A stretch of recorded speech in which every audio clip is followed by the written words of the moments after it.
Good evening, everybody. Welcome along to EFL Debate, and I'm delighted to be joined on this League One podcast, first of all, by our relegate, Ed Walker from the excellent D3D. Great to have you on the show. We're also delighted to be joined by Ipswich, or Richard Woodward from the Blue Monday Podcast. How are you, Rich? Good, mate. You got the name right twice in a row now. I know, you must yeah. like me. Smashing it. Brilliant form. Also, another regular guest, Joel Shooter, has showed up. How are you, Joel? I'm all good. Cheers, Gab. Yeah, great to have you on. And another special guest in Jon Palmer Sport from Jon Palmer from Gloucestershire Live. I thought you were Jon Palmer Sport there. It's a double-barreled surname. Yeah, changed it by deed poll, Gab. Yeah. Absolutely. We'll start with you then, John, on Cheltenham Town. You've risen to 17th in the table, 4 points from your last two games. I think a lot of Robins fans would have taken that before the run against Fleetwood and Lincoln City. So sitting a little bit more comfortably now. Yeah, we had a bit of a chat, didn't we, pre-match before the Fleetwood game on Saturday, and it was quite tense then after the run that Cheltenham had been on. But I think they always saw those two home games as an opportunity. Although Fleetwood and Lincoln have both been on decent runs, I think compared to the teams they played before, as you know, it was a really tough run. The Derby game being rearranged, and then Pompey away, Barnsley at home, who blew Cheltenham away that day. So the pressure was on, and I think the Alfie May volley that you saw with your own eyes at the ground that just felt like a massive release. You know, suddenly they played with a bit more freedom. They weren't playing badly before. Thought they were handling it quite well, but there was a lot of tension in the air. And I think that was a huge hope. It could be a big turning point in the season, I think. And then follow it up with a solid performance on Tuesday against Lincoln.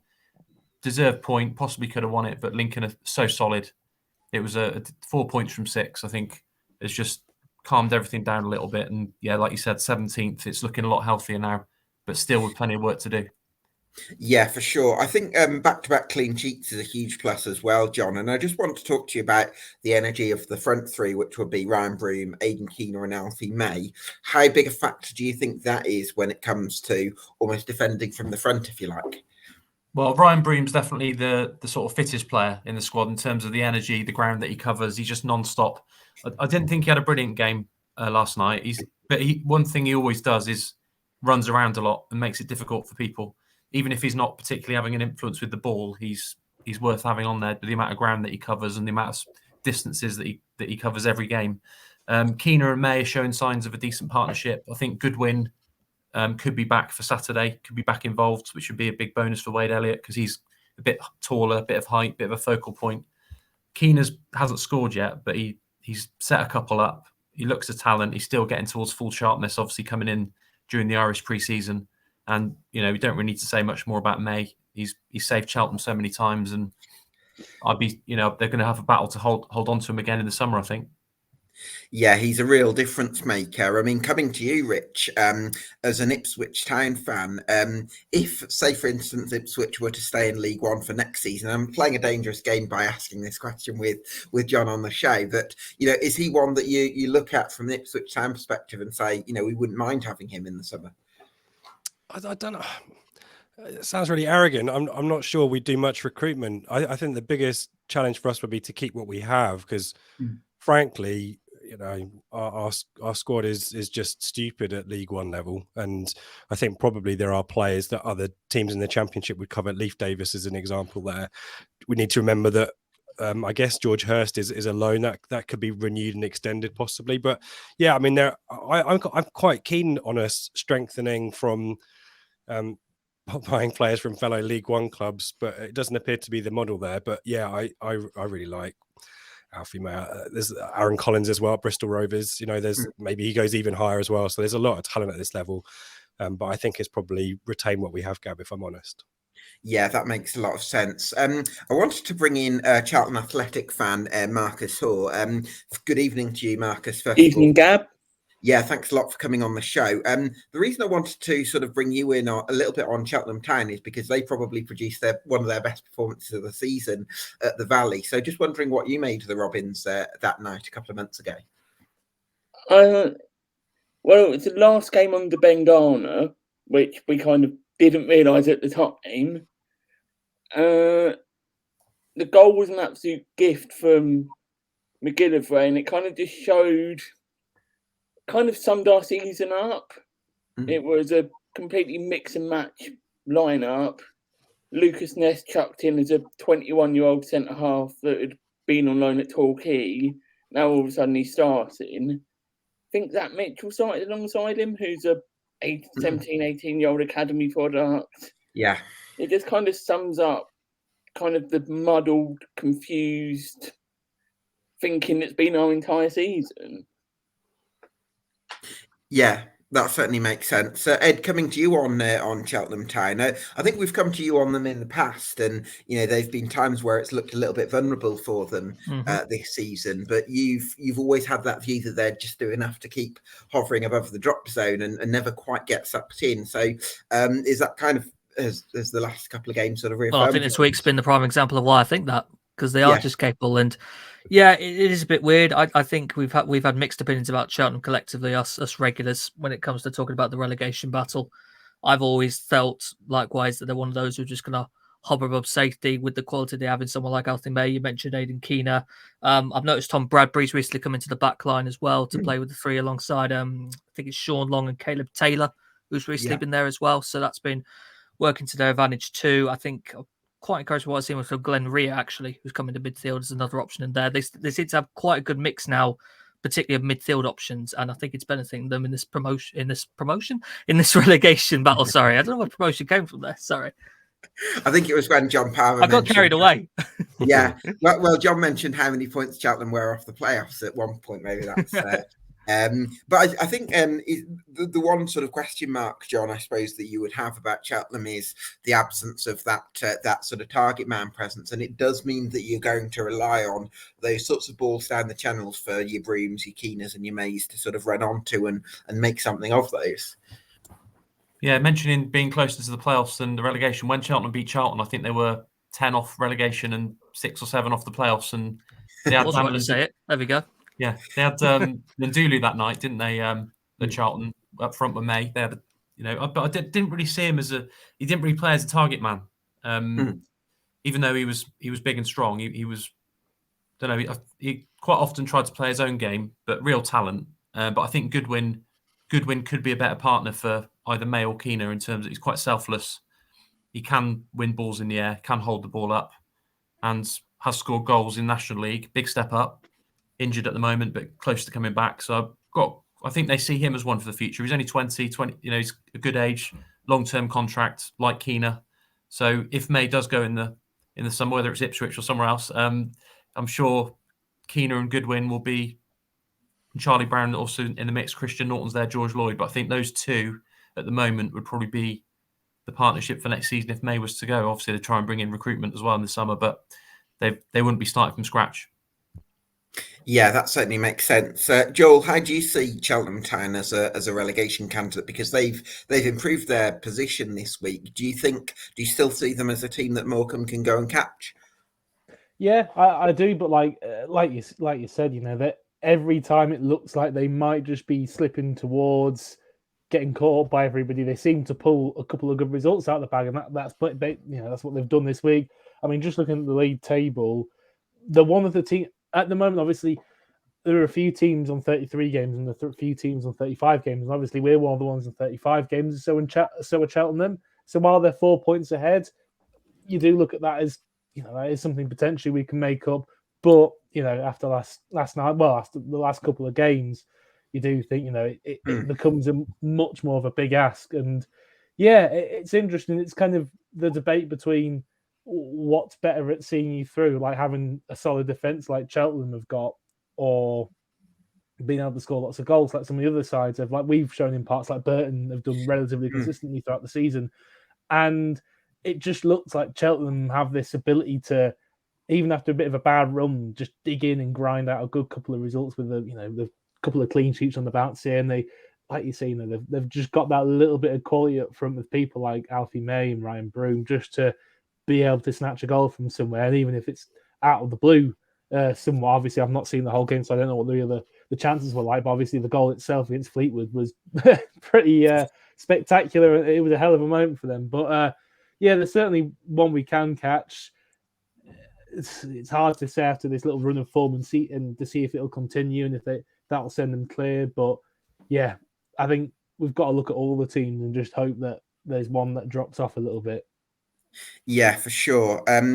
I'm really intrigued to see where things go for Morecambe, Joel, because watching the game last night, you look at it in one sense and you see you've got Liam Shaw, you've got Jensen Weir, you've got Adam Mayer, all players who are sort of comfortable on the ball, Dan Crowley as well, of course.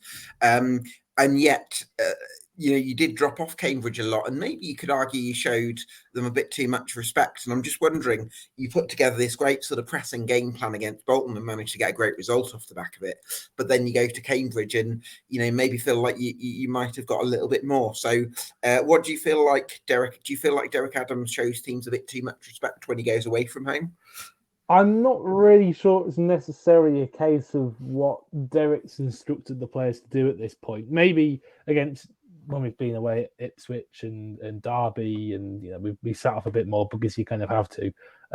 But against Cambridge last night, well, he mentioned in his post-match interview about how he went man for man like he did against Bolton because they played similar football. They both played back threes.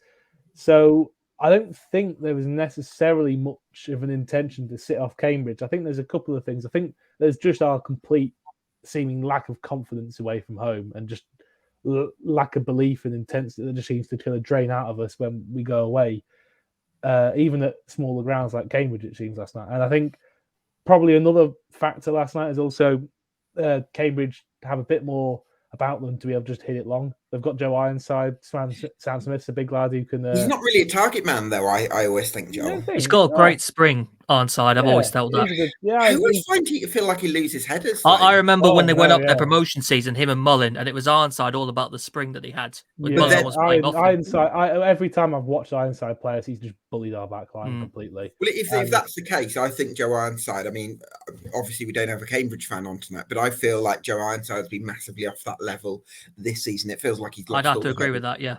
Yeah, no, he's and to be honest, around the box he was he looked clumsy, and the whole Cheltenham, Carlisle, any team beginning with C, the whole Cambridge, every member of the Cambridge, they played all right, but I don't know if you know this is when watching as well, Gab, but whenever they got the ball in the area, they just fluffed every chance they had, and they had moments where they really should have worked Ripley a bit more, or done a bit more to really. I mean, there was one in the second half. I think Sam Smith is kind of when it's come to him and he's turning back on himself a little bit, but he's kind of just completely got under it. There was a header in the first couple of minutes that Sam Smith could have done better with. It's just a lot of the players when they get in that box, it looks like they're just fluffing the lines, and it's.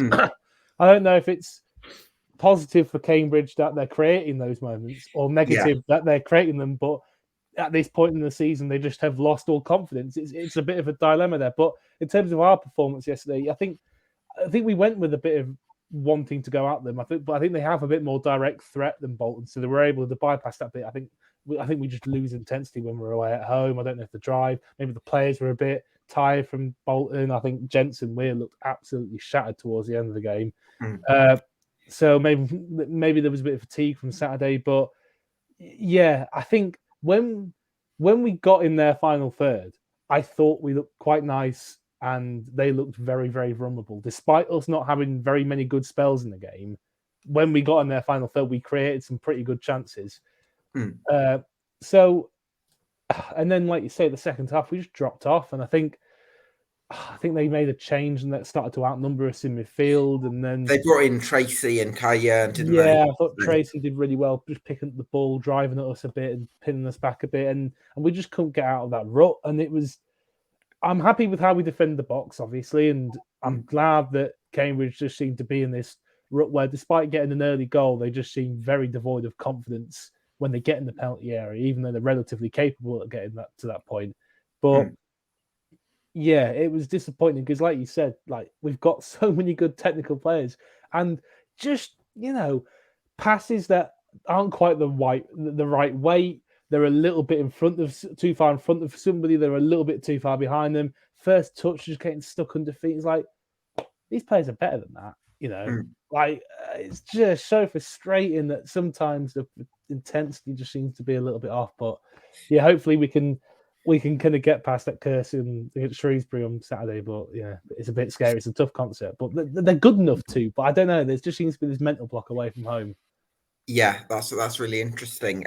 John, I mean, I just talking about the on Cambridge thing, as that was who we were talking about in terms of who Morecambe played last night. You know, I feel like they've improved defensively and in midfield since January, but they're still not really putting away their chances. And I just wonder if, as a Cheltenham fan, the fact that 4 points from 2 games puts you from looking over your shoulders to in a slightly more comfortable position. Do you feel like you're going to be able to keep some of these sorts of teams like Morecambe, like Cambridge, like Accrington Stanley at bay, or are you a little bit worried about any of them from what you've seen of them as an opposition putting a run together? Yeah, I'm still worried about all of them. I'm definitely worried about, apart from maybe Forest Green, but I still think everyone else is very much in it. And Oxford obviously been on a terrible run, haven't they? Oxford are the ones that have suddenly sunk into it. Everyone probably expected MK Dons to get out of it ages ago, and they just can't seem to get out of it. Some people tip them to win the league. But I know you've had a bit of stick about that one, but nobody would have expected 100 points as well, John. I mean, yeah. Gab, stop putting the knife in yourself. Stop mentioning it. But yeah, nobody would expect them to be down there. But you look at the teams that are down there. Morecambe are in their second season, Cheltenham are in their second season, Cambridge are in their second season, Forest Green are in their first season. It is tough. You know, there's a little league down there, isn't there? Cheltenham are probably top of their league at the moment, being 17th. If you look at the teams below them, MK Dons don't really fit in that group, but all the rest of them, the teams at the start of the season, most people have said they'd be battling it out for those bottom 4. But yeah, Cheltenham were outplayed at Burton this season. Definitely, they missed a penalty, deserved the win. That was poor performance from Cheltenham, but Burton deserved the win. Morecambe were good at their place. Cheltenham just edged it at Cheltenham, but it was cagey. Yeah. You were at that one as well, Gab, weren't you? There was nothing in it. It was Ben Williams' tight game, and then, but yeah, Cambridge the other night. That was a big result for Cheltenham. They do seem like Joel said, they seem to be able to pull it out of the bag. When I think Wade's been quite good at keeping the players on an even keel. They don't get too up, they don't get too down. Really struggle for goals, but they're totally opposite of last season. Last season they conceded more than 80, but goals were flying in at the other end as well, and it was quite entertaining. They had a 5-5 against Wickham, 4-4 against Accrington. This season it's been the opposite. Scored 26 in 35 games, but the defensive side, even though they've shipped a few recently, defensive side's been a lot better. So it's weird because Michael Duff was known for being a good defensive, setting up the defence well and knows what he's doing at the back, but it's been got to give Marcus Bignett some credit, I think, as well for the defensive side since he's come in. But they would like to have scored more. They would like to have been a little bit more entertaining. But I think Wade is doing as good as could be expected at the start of the season. There's nobody that would have expected Cheltenham to be clear of the drop or safe by this point from the outside. Nobody would have expected that. When you look at history, budgets, what they lost in the summer, staff and players. So I think they're doing all right. But yeah, I'm still very worried about every team that you mentioned. I think there's still a few twists and turns over the next 10 or 11, 12, 13 games. Yeah, well, let's. I wanted to touch on Wade Elliott a little bit, John, because I hear things like I can't remember who it was from, but Mikel Arteta in his press conferences, his approach is being very guarded, giving very little away, and I just wonder sometimes for managers that sort of seems to be the approach they want to have in the media, where they don't actually want to give the media loads in terms of press conferences, but perhaps they're a different type of person, maybe behind closed doors and in the dressing room. Do you think that could be the case with Wade Elliott? Yeah, I do think that. I think partly he's not Michael Duff. He's a very different character. They're very good friends, played together at Burnley and worked together at Cheltenham, but they're totally different, both in front of the camera and not in front of the microphone. But he's very thoughtful. He's very intelligent. He's not saying going. I went to university, so I'm not saying going to university makes you intelligent, but he's got a degree. He obviously had to wait his time to get into professional football, played semi-pro at Bashley, got his chance late and played right at the top level. So he's similar with Michael Duff in that respect, that he's seen every level. So there's no big time Charlie about Wade Elliott, I would say. He's very grounded. He understands all the levels. But I think the most important thing for me is the players seem to be giving everything for him. I've covered Cheltenham for 20 years, and in previous reigns, under certain managers, You just pick little bits up from around the place, talking to players off the record and staff, and you think this is not right. This is going very badly wrong. But with Wade, just like Michael, the players really enjoying his methods. I think they're enjoying the training. They like him. The staff have it's quite a new look staff, really, the backroom team this season. I think they bonded quite well. And I think they knew it was going to be tough. There's a reason why Michael Duff left Cheltenham to go to Barnsley. Probably knew how tough this season was going to be. Some key players, Matty Blair retiring, Will Boyle leaving, some of the outstanding loan players like Callum Wright in particular, but some other good ones as well, moving on. And it felt like a bit of an end of an era when Duff left after what he achieved in his time at the club. So I think whoever took over this season, or even if Duff had stayed on, it was going to be tough. But I'm led to believe the budget is the second lowest in the division. Obviously, they did spend a bit of money on Keener in January, but I think they're the lowest wage payers in the division. I think they've got a bigger squad than Accrington. I think Accrington have got the lowest budget overall. So I've said all along, I think I've said to you in pre-season, Gab, if Cheltenham finish, or any time Cheltenham spend outside the bottom four, Wade Elliott's doing a decent job. I still think he's learning. I don't think he doesn't think he's cracked it, because he's got 4 points out of 6 for the last 2 games. And I think there's been a few really difficult games this season in cup competitions and league where they've, questions have been asked. But I think all things considered, the club's in a really good place financially in terms of well run, not at any risk. They're not going to gamble, not going to overspend. They did one of their previous spells in League One. They got themselves into trouble. That's not going to happen this time. They're in a good place financially. They know what they can spend and what they can't spend. So I think the club's in a good place, and I think most fans will see that, all considering the situation he inherited, he's doing all right. Yeah, absolutely. Rich, I suppose Cheltenham managed to get an unlikely point at Ipswich Town. It was off the back of the defeat in the FA Cup to Alvechurch.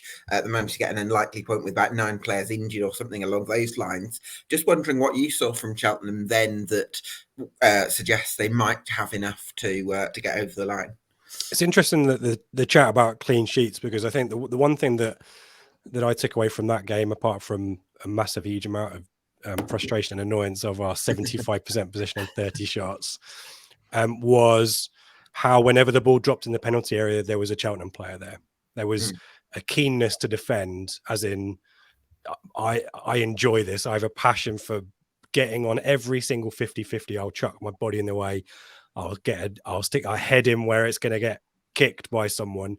And they defended for their lives. And I think that kind of mentality frustrates teams like Ipswich, and it will frustrate other teams as well.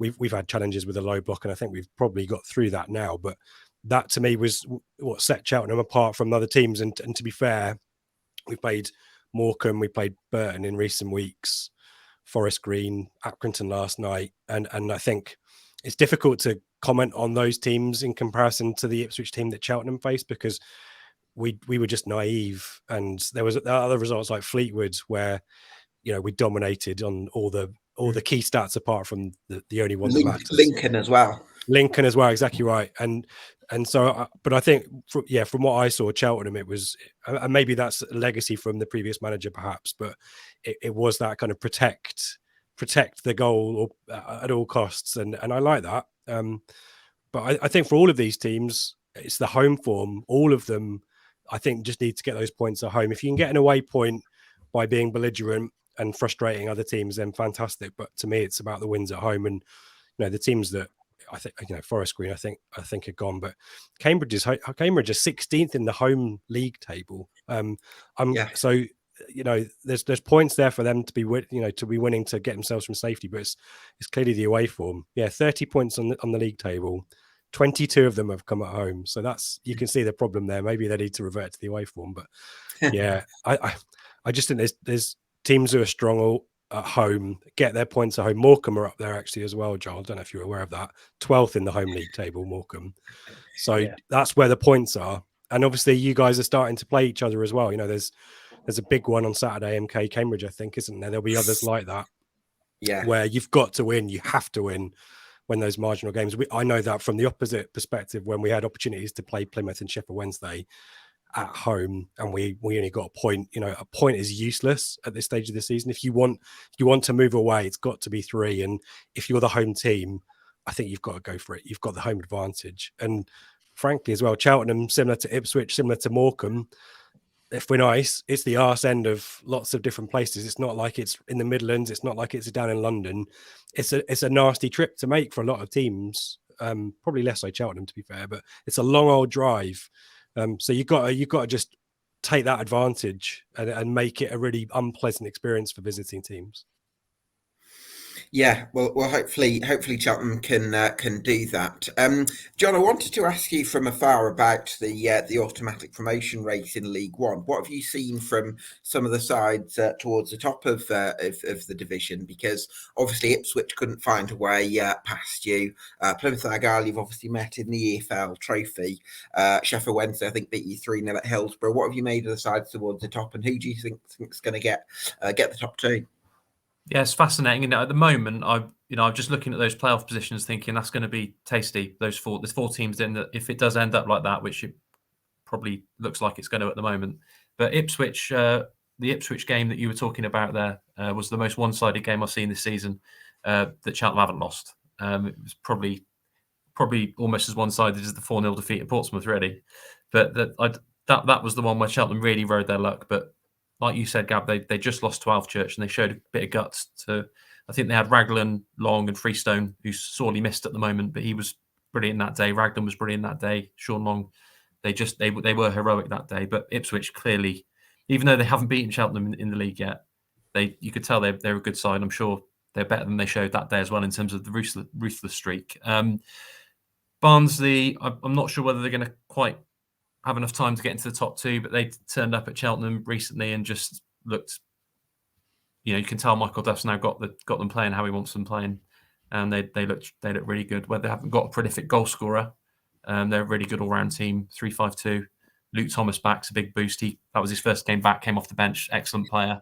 Cheltenham trainee at one point, wasn't he? Yeah, he scored the winner at Barnsley against Cheltenham in Duff's first home game right at the start of the season.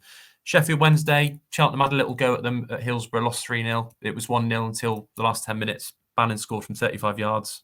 Can't do a lot about that, really. And, I'd say he's up there with McGoldrick as the 2 best players I've seen this season, I'd say, against Cheltenham. Plymouth, Cheltenham were obviously lost on penalties in the semi-finals of the trophy, but Plymouth did make quite a few changes for that one. In the league game, it was entertaining, 4-2, but they are good. I don't see it changing, really. I think Sheffield Wednesday will win it. I think Plymouth have done enough to clinch runners up, and then I wouldn't like to put money on the playoffs because those 4 it's going to be intense, isn't it? I've got no idea. I did a chat pre-season and tipped Ipswich to win the league, so I suppose I fancy them in the playoffs. But with Duff, I definitely wouldn't bet against Duff either. So it's going to be 4 massive clubs that probably all feel like they belong in the Championship, and I'll just look forward to watching the games. Yeah, absolutely. Yeah, I think, Rich, it's going to be interesting to see whether you can make a bit of a fight out of that automatic promotion race, because I think for a long time it's felt like Town fans were resigned to a sort of a battle to hold on to a playoff spot. And even, I think a few people have been worried about even dropping out of the top 6. But, a few of the wins recently have kind of calmed things down and maybe got fans looking back up again. Is that where you are as a Town fan right now? Yeah, I'm probably more having seen Plymouth now close up, and they've had moments where you think, right, well, they're gonna screw up now, and brilliant, we're gonna catch them on. We're gonna keep. We've had a really fortunate run of fixtures. Don't get me wrong, and that's boosted our confidence just at the right time with Bolton coming up, Barnsley coming up as well. But I just can't see Plymouth making mistakes now. And again, it comes back to their home form. They can be pretty average away from home, but they'll just turn over everyone. And even if the game's not going particularly well for them, they'll still contrive to get a penalty out of completely nothing like they did last night. Dig. So, yeah, I think there's the optimism has returned. I think it's cautious, kind of reluctant. Not cautious. What's the word I'm looking for? I think we wouldn't expect anyone to be dropping away too significantly. I think we hope for it. It'd be great if we can catch Plymouth. I agree. Sheffield Wednesday are gone, just relentless, clean sheet machine, grinding out the results, and they don't have to do too much wrong now. They can just turn up and go through the motions. Really, I think Sheffield Wednesday, Plymouth, we were expecting the falter after Cooper went out injured. We expected the falter after Whittaker went back to Swansea, and apart from maybe a little wobble in a couple of games, they've just steadied. And fair play to Schumacher, who's doing a fantastic job there. So I'm contented with being third. If we can do better, great. And then the debate becomes: are we set up and motivated for the playoffs? What I wouldn't want is for us to beat. Is it Sheffield United's 90-point third place record? Us to get 2 points per game for the rest of the season, finished on 92 points and finished third. I think that would be a bit of a kick in the teeth. But on the flip side, you can, if you're Kieran McKenna, you say, well, you're easily the third best team in the division. Go and prove it in the playoffs. But the problem I've got is we're yet really to beat one of those teams. And as John knows, Mike Duff's got a bit of a curse over us, so I'm worried about him at Barnsley as well. So it'll be interesting to see how we get on in 2-3 weeks against Barnsley. But Bolton Saturday. Yeah, absolutely. That's going to be a fascinating game. Ed, coming to you. Let's say theoretically that Argyle do go up with Sheffield Wednesday in the top two. You could make a case for any of the four teams. Don't ask me to pick those playoffs, Gav. Don't make me do it. I'm dreading the thought already when it comes to May time. We're having to pick between those four. Horrible, horrible idea. Because I think I know what you're about to say. There is literally valid reasons for all four of them. Yeah. So good collection. I mean, right now, I'm eyeing up most Ipswich and Barnsley in particular, because they look so good under Duff. Just phenomenal form. I think I saw that their record over the last, 15, 20 games or the last few months, it's only Sheffield Wednesday's that's better. He's really nailed down that system he has. It seems to be the same person every single time. Norwood and Cole leading the line, Herbie Kane, Adam Phillips, and Luca Connell in midfield. The back three, Kitching, Anderson, Bobby Thomas, just works brilliantly. They just look phenomenal at the moment to Barnsley. I think I probably would actually side with them if it came to the playoffs, because from what I've seen of Barnsley, certainly against from what I've seen, when I've seen them live, it's been against MK Dons and Accrington Stanley. So, but I think that they've been able to win some big games recently. Like they've beaten Plymouth. They beat Derby, was it? And I think they might have beaten Plymouth. But then you go back a little while before, and Derby saw them off comfortably. I think in the FA Cup and maybe the reverse fixture as well. So there was probably a period a couple of months ago where it actually felt like Bolton or Derby were probably two of the front runners to go and do this. I don't really rate Derby though. I feel like they've still got a few players out of position. I know what you mean. They're probably the outsider, but there's no denying, as we've said before, the strength that first team has. Yeah, I just think about Hourahan pinging Goldrick, Hourahan. Yeah. Aaron Cashin is so annoying at the back. He's so relentlessly good with his positioning. I really do hate coming up against him because he's just in the perfect place every time. Joel, who would you hate coming up against the most? Depends if it's home or away, to be honest, because I'm looking at it now and we've had Ipswich, Barnsley and Bolton and Derby all at home now, and they've all struggled. Ipswich were the only one who beat us at home, and they were lucky because we had a goal incorrectly disallowed for offside. And needed penalties. And a couple of devious penalties. Even though and at Portman Road, you were lucky to get nil, Joel. Portman Road, gifting the goal to Ipswich from a corner in the first minute was never a wise idea. But in fairness, Ipswich, I think they've been on a bit of a bad run. They were looking for a bit of a result, and they took full advantage, and they've got a lot of quality, and the amount of quality that they've got on that front line is ridiculous. And throughout the whole side as well, I think you've mentioned players being out of position for Derby and maybe a bit of a lack of depth, and I don't think that's something Ipswich struggle with at all. They've got depth, they've got real quality, they've got options. So I think on paper, I'd probably go with Ipswich for that playoff. For the player fit picture at the moment, but like you say, the run that Barnsley are on at the moment, we've not faced them since they put out a bit of a turgid away performance at our place. So we've got them in a few weeks at the start of April, and I am not looking forward to that very much at all, especially with our away record. So we've got Plymouth a week after maybe at home, and you know what? I always think whenever Morecambe are at home, doesn't matter who to, I would still feel like you've got a chance. Whereas Morecambe going away, I'd sort of write it off. That's basically. But can you stay up only being good at home though? Well, that's the thing. We're talking about the home form. Cambridge, as you mentioned as well.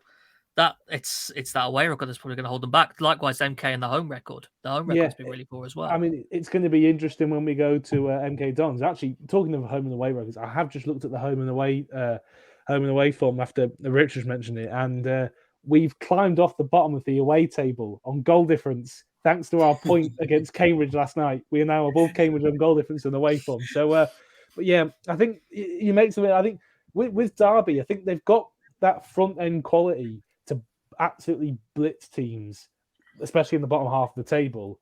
But if you've got the players to be able to deal with that, like the other playoff teams will have, then the fact that you've got players out of position and not that much depth, that then starts to become more of a problem. I think I've said it before on the podcast. Derby, the whole budget thing with Derby, they've got David McGoldrick, Conor Hoare, Tom Barkas, and it's not stopped them from signing good players. However, it is fair to say that not being able to spend cash and having so much turnover to do over the summer, and with it all being quite late in the window as well, that will inevitably be holding them back from being able to realistically mount an automatic promotion push, and it will probably hold them back in the playoffs. And you know what? If they have to take another season in League One, they'll get over it. Sheffield Wednesday have gotten over it. I think Ipswich, it's only a matter of time now, and they'll get over it. Barnsley, they yo-yo everywhere, so it's fine for them. So yeah, they'll get over it in a couple of seasons. But and Bolton, they've got good players, haven't they? But I don't know. I think not quite at the level of quality that Ipswich have and Derby have, and the way the form that Barnsley are on, and Adam Phillips, wonderful player. So actually, that's the deciding factor. Adam Phillips, I completely forgot about that.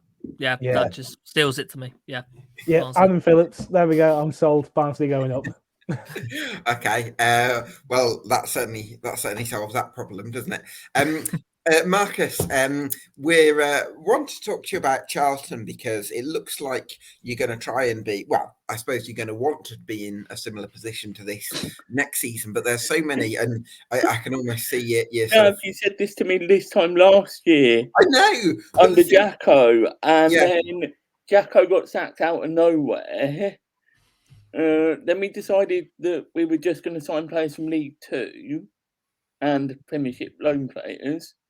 And now we're just going to be looking at another summer of not knowing who the manager is, not knowing if the owner's going to be here, and probably trying to keep hold of George Dobson and Miles Leaburn. Do you think that those are the two players that you feel like you could build around next season, Marcus? Leaburn won't be here. Not a hope. And where do you think you could go to? Championship level? Or Dobson, I'm thinking...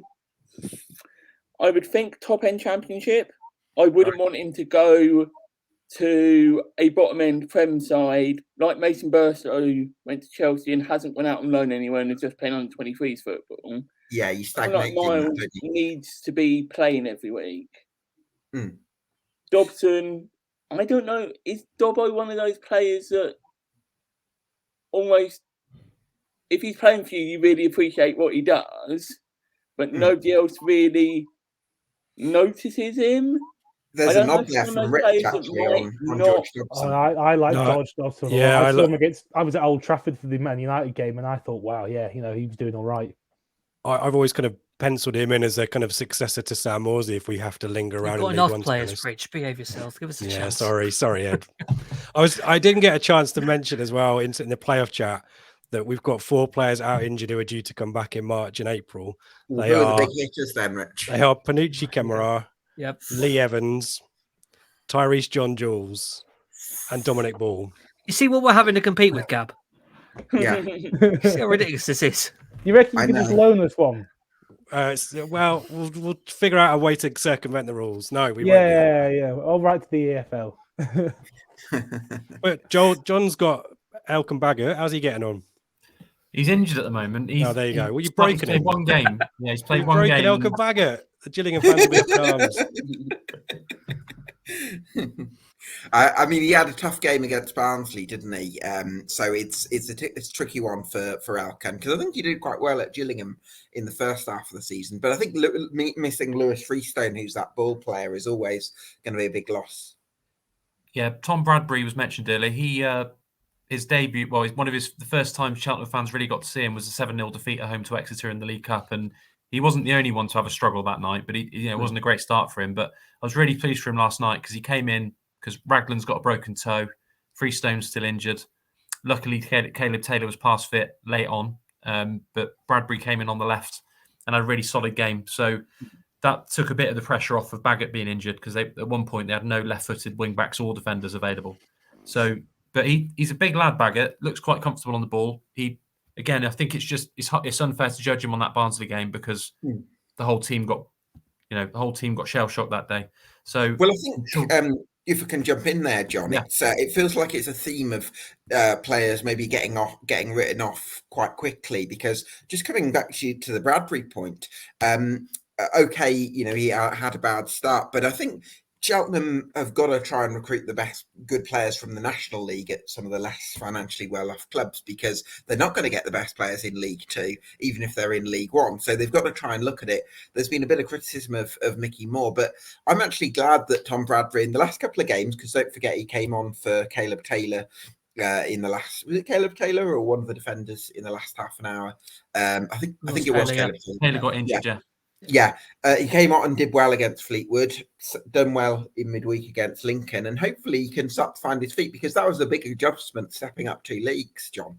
Yeah, you can't fill a League One team with National League players, and you can't fill a League One team with Premier League loan players. But I think Cheltenham have got to try and do a bit of both, because they can't, like you said, they can't sign proven, experienced League One players. Really, it's difficult enough to sign proven League Two players for Cheltenham. They were interested in Pell, blown out of the water by Wimbledon in League Two. So I think they've had to do things slightly differently. I think the recruitment, although not all the players have been absolutely brilliant this season, I think the recruitment policy does make sense for Cheltenham, because some of the lads that have been sort of given their first chance this season, this time last season, a lot of people were criticising Lewis Freestone, and this season he looks every bit a player that can go and play higher, and he has had teams watching him before he got his knee injury. So I think Dan Adsed's one that it hasn't worked out for him this season, mainly due to injury. I'm sure he's got more to offer next season.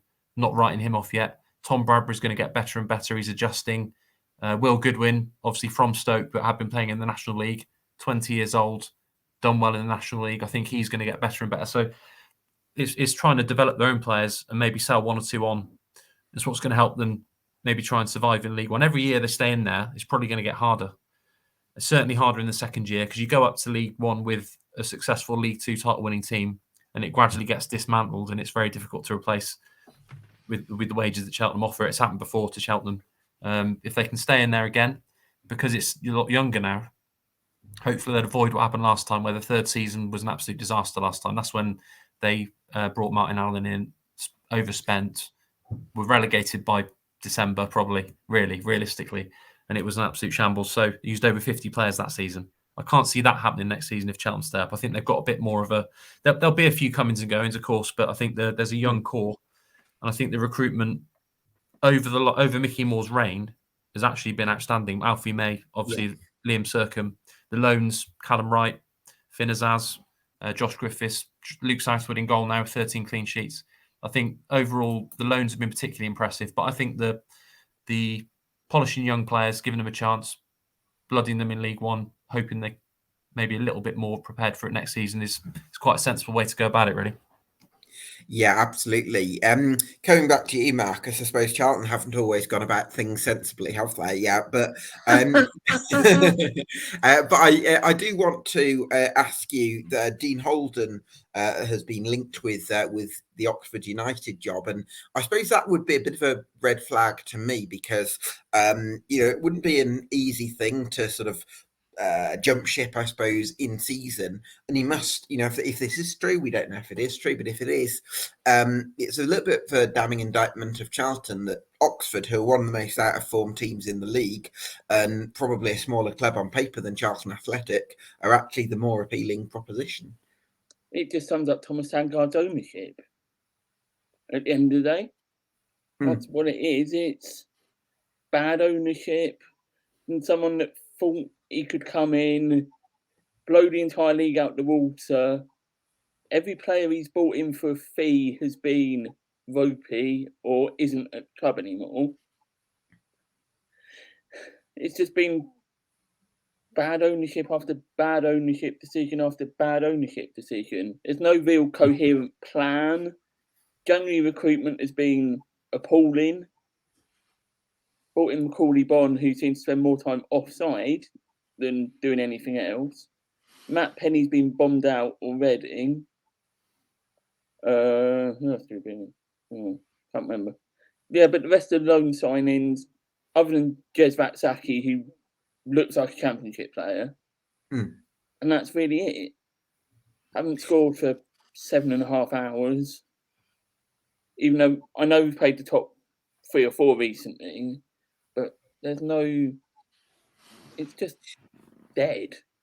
Despite Holden's best efforts, I would keep Holden long term, but I don't think he's going to be here long term. Right, that's a bit of a worry. On Rapsaki, Marcus, how far do you think he can go? Do you think he'd be an appealing proposition for some championship club next season? Yeah, he'll be on loan in championship somewhere. I see it a bit like Ian Markson, so went to us, year at Cov, now looks like a Premiership player with Burnley. One night probably needs to go mid-table side first. There's a few rough edges with Vatsaki, likes to take too many players on, won't play the easy pass.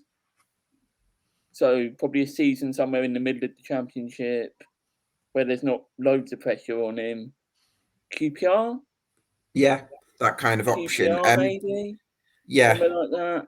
We'll have to see what happens there. Ed, I mean, if there is a vacancy at Charlton, I suppose my question would be, what sort of route do you think the club should or will try and go down? And then who is going to be interested in what profile of managers are going to be interested in the job? Who knows with Charlton at the moment? Who really knows? I think Marcus sums it up quite well there. You struggle to feel quite good about them going to next season, don't you? Like, feels like the situation they're in now is what they're going to be at best this season as well. Yeah. It's just there's so many ifs, buts, and maybes. Even if I run through the squad, one keeper, and even then, Ashmain Brewer isn't signed for next season. Wallacott, I can't see him staying. He's going to want to be playing every week somewhere. Good keeper, but he's not going to stay and be a number 2 at Charlton, let's be honest. Sure. Defensively, loans, likes of Ryan Innes, who's a liability. Building around likes of Ness, really. Dobson might stay, don't know. Hector, do you think he could stay on? I almost feel like he's one of those players that needs to get through this season, prove that he's actually fit again. Get a pre-season under his belt, yeah. Get a load of games under his belt with us, and then he'll go bottom end Championship, Reading, somewhere like that again. I mean, I suppose just looking at the broader point, Marcus, it feels like Charlton's main strength as a club at the moment is the academy because it can produce some good players. Would you want a manager that's kind of got a combination of some experience of the leagues and succeeding in the leagues, but also someone who's proven to develop young talent? Because for me, that's kind of the route that I'd be looking at. It's a weird, honestly, it all depends on who's in charge. It's quite obvious Thomas Sandgaard wants out. And he's tried every single type of manager. You've had the young head coach model with Jackson, got experience with Adkins. Holden's probably the in-between. Scott Parker's available. That would be the most controversial appointment you could make. I suppose it would be. He is absolute Marmite with the fans after how he left. But I think it's a tough one because I'd want someone with an academy focus because that's our strength. We've always brought through and we'll continue to bring through talent, but there's also got to be the experience around it to actually challenge, because currently you're kind of just throwing youngsters in because the squad depth isn't there.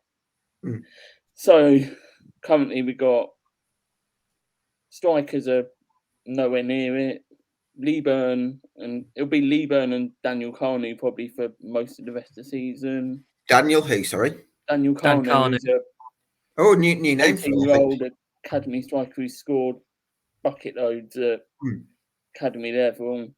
He's born in 2004. I'm getting old. Oh my God. 2004 professional players. So he'll probably be in and around. Chuck Neke's out for the season. Why is a 5-year-old playing for Cheltenham? Yeah, he basically is. He's still in school. Neke's out for the season. I just don't. Macaulay Bonnet's not going to work. He looks like someone that hasn't scored for 18 months. Creativity. Fraser's in and out of games. How's Payne been? Yeah, Jack Payne. Is he really a League One player? I think a lot of spells. I think that Jack Payne's had a lot of spells where he's done really well in League One. But I think you've put him in the right team. I think he had a spell. Encouraging hearing that about He played Fraser. up front last week. Really not encouraging hearing that about Fraser, by the way, because to me he should be one of the top players at this level. What he's shown with Burton Albion, with MK Dons. Yeah. Ipswich was a bit of a story. Rich will talk about that, but Fraser really should be. It's not really ever. Fraser was cracking. December, January, run the show at Portsmouth, and then he's kind of just like dropped off. Have you changed system at all? Because from my experience, playing everything from 4-3, gone 4-3-3. Sometimes played 3-5-2 at the weekend. With it, we haven't really settled on a form. Playing 3-5-2 with Jez Matsaki as a 10 kind of feels like you're not going to get the best out of. I think Sean Clare's just got to go in goal, and he's played every position. Sean Clare will end up playing every position. He's just got everywhere for them. Yeah. When we get to the point that Corey Blackett-Taylor's playing left wing back, I'll wait for that. Yeah, my experience with Scott Fraser, brief experience. I really liked Scott Fraser. You could tell he's a player. I really like him as a player, but I just don't know how we haven't got the system to bring the best out of Scott Fraser. That was exactly the issue that we had as well. That was my question, because I think I don't know if he's one of those players that has to play in his preferred position, otherwise you don't get the best out of him. I think that's probably what it is a little bit. I don't know. And I think it's the left side number 10 role that he wants as well. The narrow diamond that we played under Lee Bowyer and got promoted, and played Scott Fraser as a 10, and gave him someone like, I know that midfield was mad for League One. Christian Bielik at the base of it, Josh Cullen shut in one side, Joe Aribo the other. Oh yeah, Johnny Williams as a 10 in that side. Jesus Christ! Gosh, that was that the 18-19 side? The 18-19 side was a good team. That one, I remember that one. Stormed into the playoffs and just went half of the season. Yeah. Grant went to West Brom, and then we kind of held on with Josh Taylor. Yeah. Well, hopefully the club can rebuild under new ownership. I wanted to come to, both of you, our special guests, on predictions for relegation from League One. Starting with you, Rich.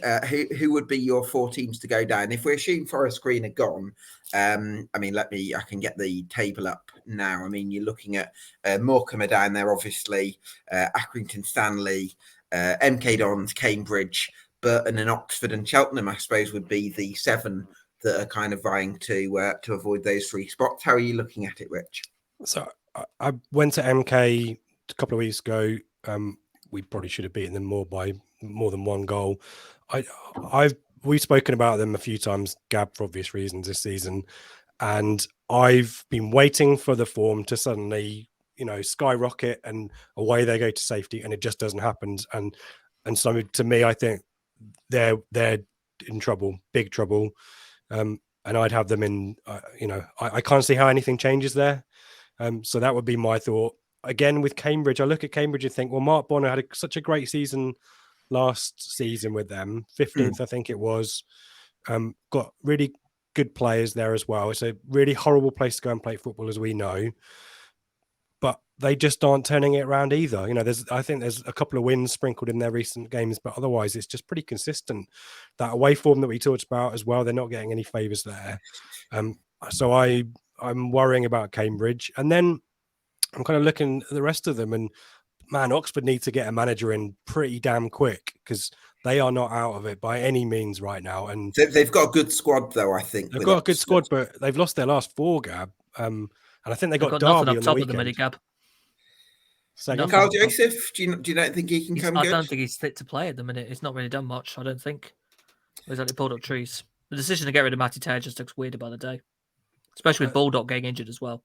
Because I look at our game with Oxford is just a freak, weird, foggy, weird mess. So I can't really draw a huge amount of conclusion from that one. We have a bit of dysfunction about us every now and then. But I look at who's got the negative trajectory and is in trouble. And right now, I look at Oxford and think, well, Burton I thought were decent, and they've got a couple of wins in the last 5. Same with Accrington, who I thought were combative, a little bit unfortunate. Probably tried to. Probably a few weeks ago they might have got a better result against us last night, but we're just too wise to that low block now. Morecambe, they've got a win and a couple of draws in there, haven't they? And I just think there'll be a surprise in there, and it wouldn't surprise me right now if it's Oxford. It probably is a bit of a controversial statement, but they really need to get their act together and get someone in, because I think Burton have got enough about them. I think Accrington at home have got enough about them. Morecambe, I don't know too much. You need to go speak to Joel about that one. But as I say, there's a couple of, there's a win and 2 draws in the last 4. That's okay. You beat Shrewsbury. You never know. Then suddenly it looks very different down there, doesn't it? Yeah, definitely. I've given you 3 certs at least. I think I've given you 3 kind of 90% certainty. Okay. Yeah. Right. MK, Cambridge, Forest. We'll take that. It's only 3 relegation spots, isn't it? No, Joel, damn, do you want to pitch Morecambe survival chances to Rich? Did you back us for the playoffs, by the way? I'm trying to remember. Does that make a difference? Well, it might. It might. You know what? Aside from Adam Phillips, my Adam Phillips bias, if I take that out of the equation, I probably will go with Ipswich. I think you said because we beat you home and away. So no, I'm joking. Be objective. It's fine. No. To be honest, I probably would just look at the quality they've got. But in terms of pitching Morecambe for staying up, I mean, I'd back it. I think we've got Oxford in a week and a half at home. What a game that is! Wow. Yeah, that's quite a big one. They lose to Derby as well. Yeah, they've got Derby in between, haven't they? So they're probably going to get tonked and in between. So that could be a really, really interesting turning point, especially if we're able to get a point or more against Shrewsbury. So if we get and we've got Charlton in between as well. Are you away at Shrewsbury? Away at Shrewsbury, so maybe not. But then we've got a couple. So I mean, if we can scrape a point against Shrewsbury, then we've got 2 home games that are winnable coming within a week. Obviously, we've got Charlton on the Tuesday, and it's not. I think Charlton, obviously, they're not going to get relegated. They're on 41 points. There's absolutely plenty, but they're not trouble in the playoffs either. So, yeah, I think that's a favourable fixture, and then Oxford after that, is it? Yeah, Oxford after that. So you might get 4 points off. I mean, if you get 5 points off Shrewsbury, Charlton, and Oxford, then I think that would be a good. I think that's realistic as well. I think that's realistic. I think,